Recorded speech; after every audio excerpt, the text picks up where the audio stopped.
Welcome to Equity in Focus. I'm your host, Kevin Hooks. Man, today we are diving into the world of visual journalism and multimedia artistry with our distinguished guest, Bayete Ross Smith. He's a multi-talented artist whose work spans across photography, film, and new media, all while addressing crucial societal issues. Bayete, welcome to the show today. Thank you very much for having me, Kevin. I appreciate it. No, man, look, I've been looking forward to this conversation, brother. I've been looking forward to this conversation. Before we get started, what I need you to do is tell the audience, who is Bayete?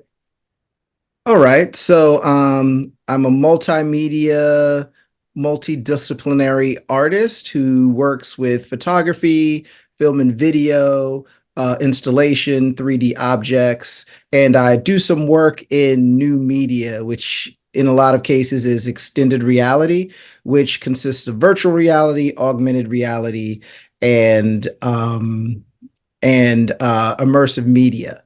And so that sounds like a lot, but the work that I do basically is I use different creative mediums to create art projects and tell stories that I think are relevant to getting us to all question how we think about the world, how we frame the world and perceive the world. So I have a visual journalism background as well as a fine art background. So I started off my career as a newspaper photographer, and then I went to art school to study more fine art and a variety of other techniques for visual storytelling. And I combine those methods to create projects for public spaces, so public art projects. I do things for museums and galleries, as well as community spaces. And I also do things for media publications like the New York Times or the Guardian. So a variety of different things looking at which medium of creative storytelling I want to work with that will best convey the ideas I'm grappling with and that I want the audience to grapple with. No, I love it. So you mentioned the Guardian, that's UK based, right? So you're global in your perspective. Mm-hmm. Talk about like the power of storytelling, not only in the US, but worldwide. Well, we're entering a point in time where it's really important that a variety of stories are told in a balanced way. And what can happen quite often is people can be exposed to certain aspects of a story from a very limited framework of perceiving that story. And what I mean by limited framework is that, we all have our own way of seeing the world. And a lot of times that way of seeing is framed by our cultural perspective. So it's almost like literally the frame in a camera, like the frame in a film, where what is excluded is as important as what's included. And so what often happens is we're not necessarily receiving directly fake news or directly fake stories. We're just experiencing them framed from a certain cultural perspective that leaves a lot out. And so the reason why that's important globally is it's my belief that every community of people around the world has a different way of seeing and experiencing the world. And so it's important that we tell stories that can reach other people in other communities around the world so we can share our shared human knowledge about understanding those stories, and vice versa, that we receive stories from a broad range of cultural backgrounds so we can think and perceive things in a way that we might not have been able to previously. And then again, share our human knowledge in terms of how to analyze and perceive those stories. So wait a minute. So you said something that really stuck with me. You said that it's as much about what's excluded as what's included. Unpack that a little bit more. Yeah, so it's something that's like relatively simple, but it's easy to overlook. So for example, if someone was to describe the room that I'm in now, and let's say they're physically here with me, they would probably, if they're sitting across from me and looking at me, they would describe my face, these books behind me, so on and so forth. But they probably wouldn't describe the room as being, what's under my chair or what's under my desk, right? Now, that's still a part of what's in the room. Now, people might think, well, that's not necessarily what's important in the room if you're describing a room when two people are talking or two or more people are talking. And that might be true in that scenario. But when we start looking at some really robust and in-depth social issues and complicated stories, seeing it from every angle possible can become critically important. And you see in a lot of circumstances, not only do certain stories go untold, but certain aspects and certain details of certain stories go untold. So it becomes really significant to be aware of our cultural framework for perceiving things and expressing things, and always consider, okay, what could I not be seeing based on my cultural perspective when analyzing a story and analyzing information that we come in contact with. You know, it's interesting. You talked about like the social impact of it and the social interest of it. You seem to live in a space sort of right at the intersection of art and social justice. Was that on purpose? And if so, how did you get inspired to go that direction? So it was on purpose, but I wouldn't have called it the intersection of art and social justice at the beginning of my career. What ended up happening was I started my career as a photojournalist. We now say visual journalist because we have access to so many more multimedia tools for telling stories. But originally I was a photojournalist working at newspapers and news agencies with a camera. And what I was thinking about was how I could, tell important stories. And then I realized that following a strictly journalistic approach wasn't always the best way to tell certain stories. Mhm. Sometimes you needed to use some imagination and not follow the strict process of documenting to express ideas in the most compelling way. And then simultaneously, the journalism industry was changing, and all my mentors were telling me that it was going to be very hard for me to work my way up from a small newspaper or a small news agency up to a really large one. And so what I decided to do was go to art school to study fine art through photography and become more interdisciplinary. And by that approach, I would have more tools at my disposal to work in a variety of capacities. And it's worked very well. But I've always, even in my artwork, had this idea that it's important to tell it's important to tell compelling stories, I should say, that shed light on things that aren't as well known or aren't discussed or examined as thoroughly, because that's a great way to add to public knowledge. And then as an artist, I want to do that in a really entertaining, engaging way, kind of utilizing that concept of edutainment that KRS-One made so popular to those of us who come from hip hop out of the 80s and 90s. And so that was, yeah. Well, but I mean, we were still, I'm mid to late 80s and the start of my hip hop. I'm dating myself. But it was something that, a few, those of us who spanned a few years would talk about and were influenced by. And so taking that entertaining and engaging approach to doing my work, but still touching on things that were important and maybe were under discussed and didn't get as much attention, that pretty much naturally evolved into connecting my work with social justice issues as we've gone into the 21st century. But yeah, so I'm getting this whole intersection, how you got there, but then you were able to pull off something that I personally think is incredible. Like you manifested it into this artist in residence at Columbia Law School. The two seem like two disparate ideas. How did you marry the two? How did you achieve that? And what was the results of it? So that was a really great experience. And it's totally an example of when opportunity meets preparation, right? I had been thinking for a few years, this is going back maybe 4 or 5 years, that it would be great for me to do more exhibitions and programs in front of people who are at the forefront of creating policy, influencing policy, creating laws, and influencing how our legal systems work. And that came to me because I was working on a variety of different art projects that had elements of social justice and human rights to them.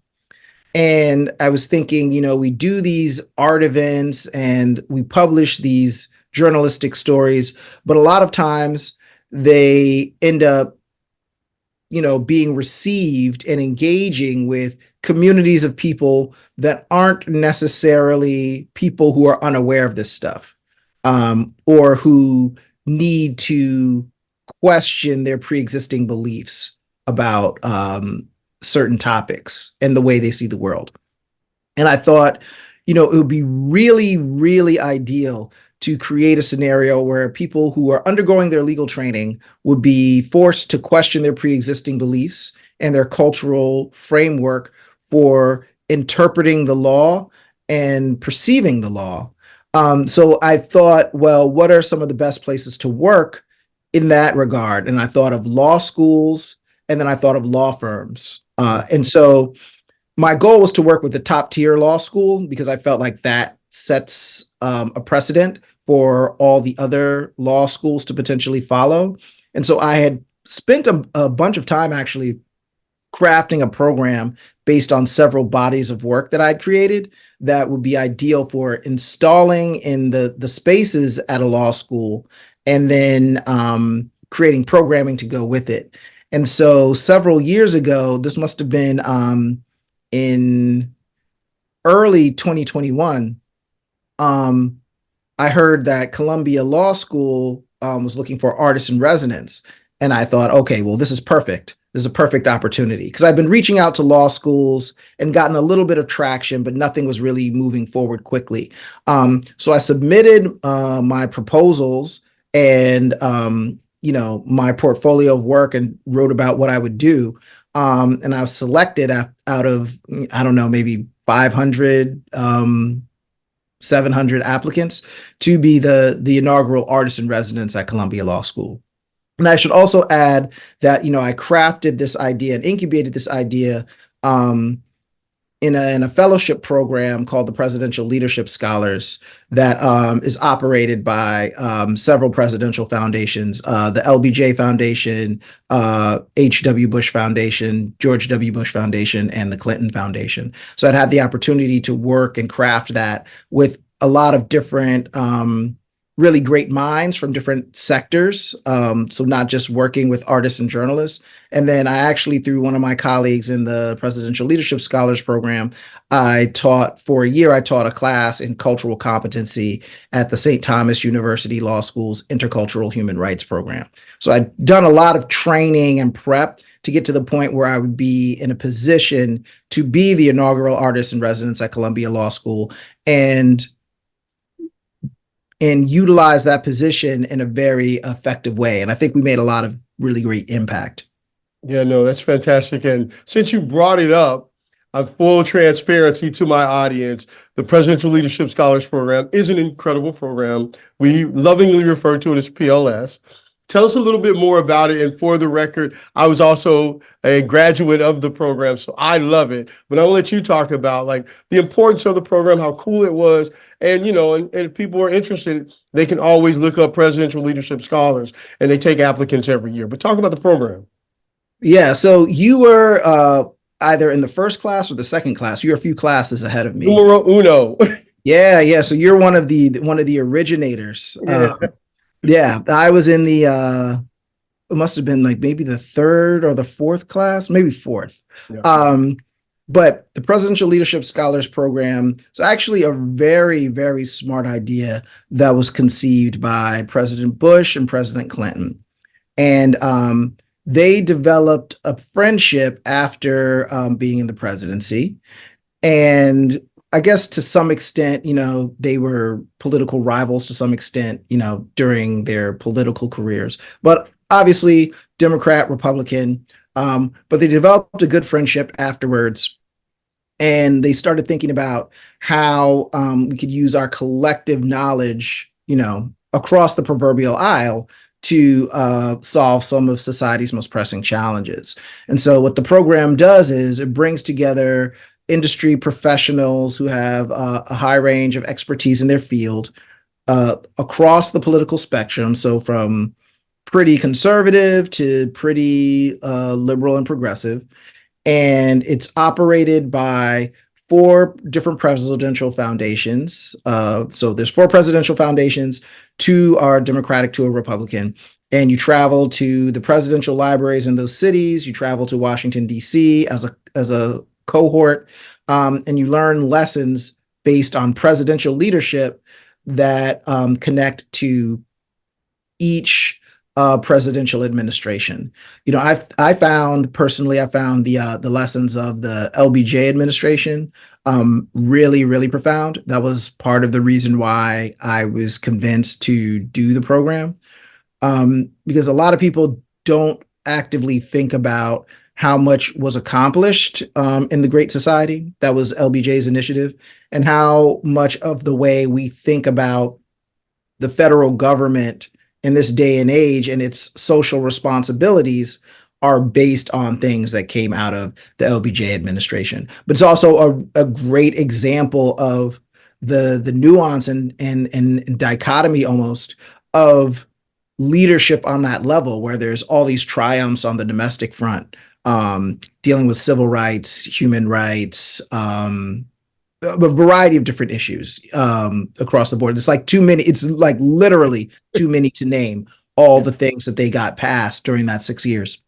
But then obviously there's the huge tragedy of the Vietnam War and how that was handled. Even though that administration didn't start the war, there was a lot of major mistakes, to put it lightly, made during that administration. So you kind of see from the human side, so to speak, the dichotomy of what it means to lead on that level and how you can be very effective on one hand and also make a lot of mistakes on the other.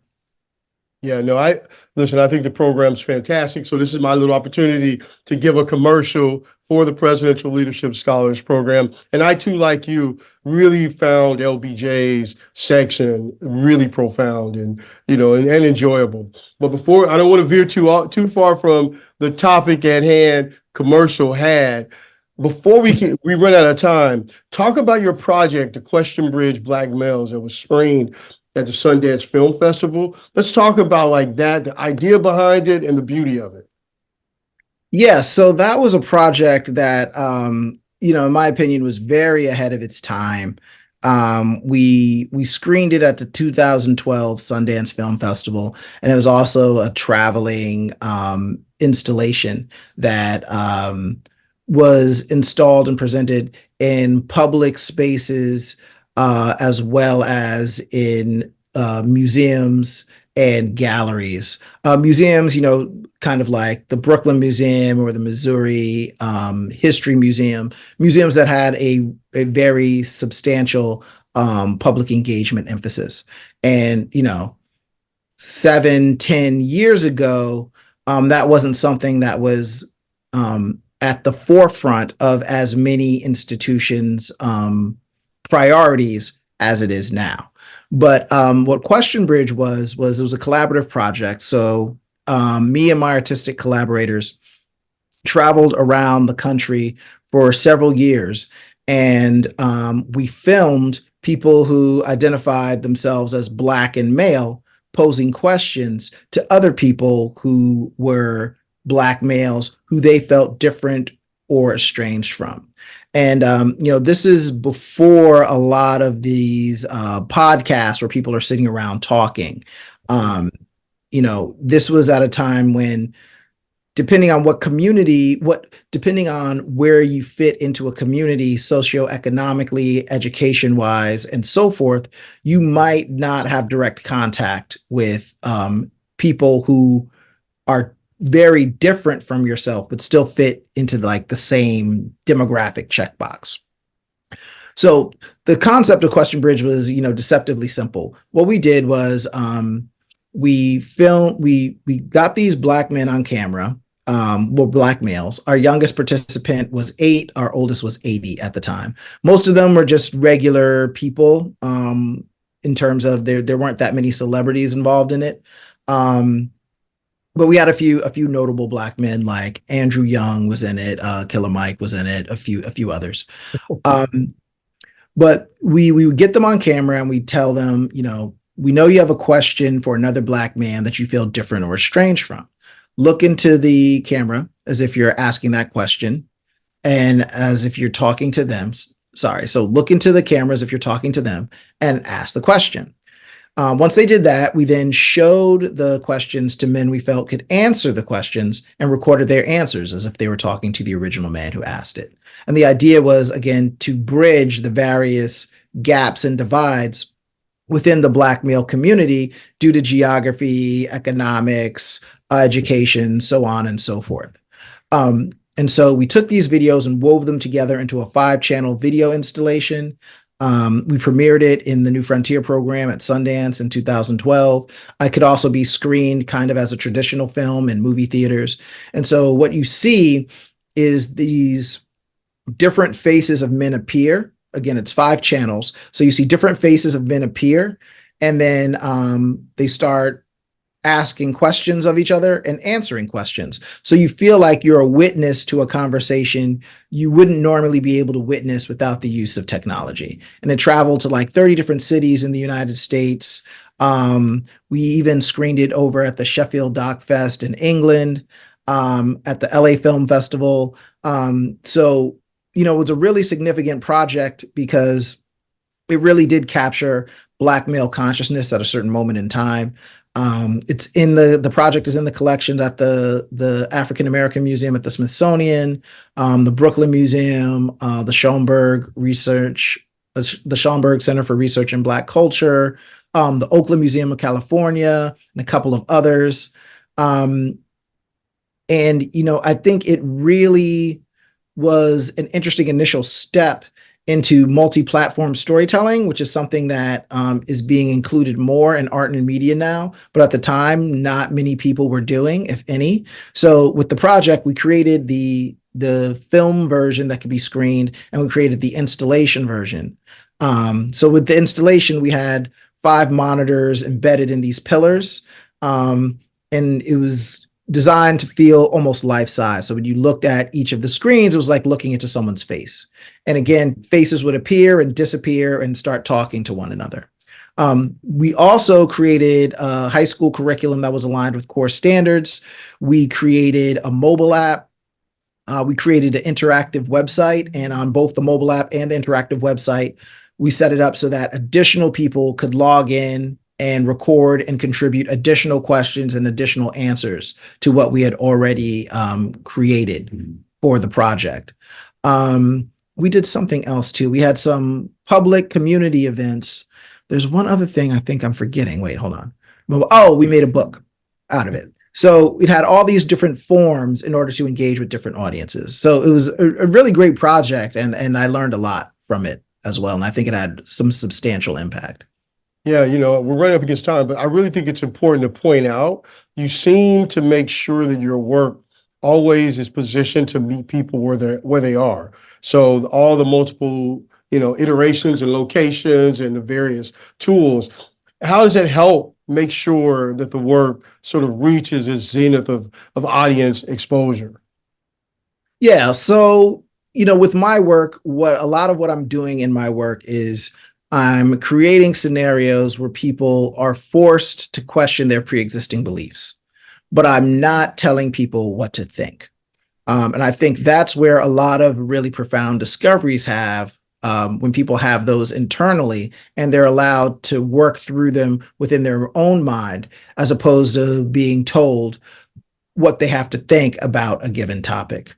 You know, like we can tell people what to think, and sometimes maybe we're correct. But if you're going to tell someone what to think, you have to really, really make sure you are right. Because if you're off at all, then you really run the risk of souring that person to a certain perspective and a certain way of seeing an issue. So I think it's much more effective to have people question their pre-existing beliefs and their way of framing the world. A great example of that is my series, Our Kind of People. It's a series I've been doing for several years. And what I do is I photograph regular people in a variety of different outfits that they own, from formal outfits to, you know, workout clothing. So there's a range of different outfits that they're in. And I photograph them with the same light, with the same facial expression, Mm. It's a blank facial expression, and they're looking directly into the camera. And we light it with like butterfly lighting. So it's pretty lighting, but it's not overly glamorized. And so what you see is you see several different versions of the same person. And you see them how you might see them on any given day, depending on when you encountered them. And so, without any means of assessing the identity of the person in the photo, the audience will automatically project their preconceived ideas onto what they associate with seeing a certain face and a certain type of clothing. And that leads to interpretations based on ethnicity, based on socioeconomic class, based on gender, based on race, based on a variety of different things. And so that series is a prime example of work that I've used to really get people to pose certain questions and then have that be the entry point for having them question how their perspective leads to them interpreting a variety of other social issues. And that's a project that I did with Columbia Law School, actually, where I photographed students, faculty, administrators, and even staff. And I printed those images really big. So like the faces were life size. So they're about, 2 feet by 8 feet long. And we put them up all over the law school. And so people got to see the people that they know and encountered on a daily basis. But then also they were forced to think about why they would perceive this person that they know so extraordinarily differently simply based on a certain outfit. You are you know, it's crazy. I'm getting ready to tell you something. Audience, for those in the audience, you understand this is organic, unplanned. When I was researching for today's conversation, I happened to go to your LinkedIn page. And the background on your LinkedIn page is a series of pictures of you with varying views and a hand of like, and so to your point, every picture evoked a different thought about you from me, and it was completely organic. And now that I'm looking back through the pictures in my head, I definitely could see how posting that installation around would really force you to think, because we do have these unconscious, assignments of opinion about somebody, really based on how they dress. The look was the same. One was a baseball, one was more casual, one was formal. And so I really appreciate that. Like, whatever you thinking it was supposed to do, it worked, because I definitely had a different view at every point. So I love it. So Well, before we thank get you. out of here, that's my blessings to you, because it definitely is alive. But before we get out of here, I got to ask you this important question for the audience. You're creating your final opus. It is going to be your legacy and career defining piece. Who inspires you from the world of film? Who inspires you from the world of art? And then who inspires you from the world of social justice to help you drive the creation of that opus? Wow, that's a difficult question. There's Yeah. so many people who have made such extraordinary contributions. Um, you know, it's hard to try to narrow it down. Like if this was a Well, just long pick people that you know would be on it. We're not without the exclusion of others. We know right. people would definitely be there. Yeah, I think about so from film, um, I think it's definitely Spike Lee. Just the time he came about, Mhm. and the work that he did was really fundamental in helping have a Black centered perspective on what life could be. Mhm. Um, and the thing about Spike that's really makes him so brilliant is every film he makes, well, not every film, most of the film he makes are about a different aspect of Black life and bringing it to light in a way that's very accessible across the board. Um, and just touching on a range of topics, working with really great actors, and really giving us these kind of nuggets that we can always come back to. An example is like when the levees broke. I thought that was beautifully done, an amazing job.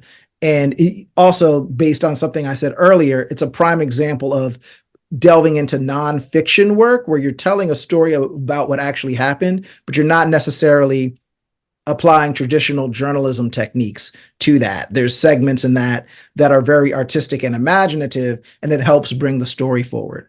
But, seeing him be able to do that, as well as, School Days and Malcolm X, and, I mean, this isn't, Summer of Sam isn't really about African American life, but another really great one. Like, it's definitely Spike Lee. All right, I'm gonna give you 30 seconds for the next two.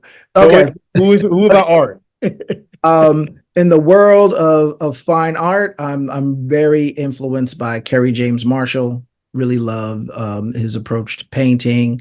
In the world of social justice, Ida B. Wells. There's obviously a lot of other people you could mention, but she's like the matriarch of it, and obviously Harriet Tubman as well. But Ida B. Wells just really working in a variety of dynamic ways. Those are the people that I kind of, are some examples of the fuel that fuel me moving forward. No, I love it, especially set against the backdrop of Women's History Month.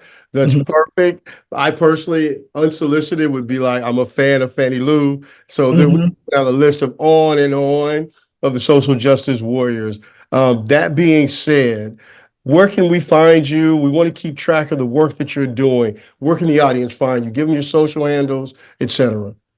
Yeah, so you can find me on social media, on Instagram and Twitter at Bayete Kinan. That's B as in boy, AYETE, and then KENAN. My website, I have a few different URLs. They all point to the same place. It's B as in boy, AYETE.net. I have a website for an immersive series I did called Red Summers VR that I think is something a lot of people would find interesting. It looks at the history of racial violence in the early 20th century from 1917 to 1921, and takes you to the sites of that violence and allows you to look back in time, and then connects the social issues that led to that violence then to a lot of the social issues we're facing today. And they're almost identical across the board. And that's a project we published with The Guardian, but you can also see that at redsummersvr.com as well. I also have a TED Talk that I think a lot of people would find interesting. You can find that on TED.com. If you put in my name, again, my name is spelled B as in boy, AYETE. Yo, thank you, brother. I really appreciate you taking the time to speak with us today. It's been a great conversation, man. Yeah, well, I really appreciate you inviting me on the podcast, man. I'm really, really thankful that you're taking the time to chat with me. You could be talking to a lot of different people. So, I'm honored to be here, and it was a great conversation. Great way to start the day. No, I love it. So it's been a pleasure, as I said, discussing your journey, your impactful work, and thanks for shedding light on how art can be a powerful vehicle for social change. And to our viewers, thank you for tuning in to Equity in Focus. I'm your host, Kevin Hooks, and we'll see you next time as we continue to explore the stories and the voices that are shaping our world. Thanks again.